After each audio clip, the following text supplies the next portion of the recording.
Hey guys, welcome back to another video, and in this video I'm going to show you how you can fix your problem when you try to launch Diablo 2 Resurrected but it's not launching. And how to fix this, let's get started.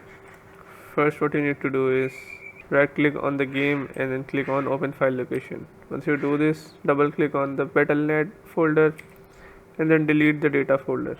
Once you do this, go over to documents and then select your folder which names your game and then delete it as well. After this, open Battle.net and then click on this settings button and then click on scan and repair. Then click on begin scan, and after the scan completes, hopefully your problem solves. If your problem still occurs, so make sure to comment down below so we can bring a detailed guide on this video. Alright, that's it for today's tutorial.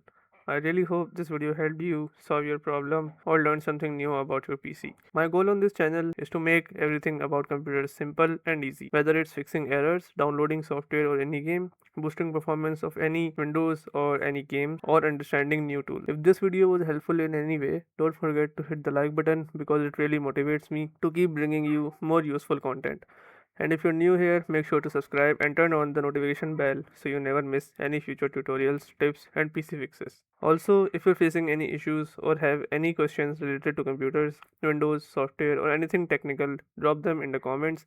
I read all of your comments and I'll try my best to help you out. Thanks a lot for watching. Take care of your system, keep learning, and I'll see you in the next video. Thanks for watching.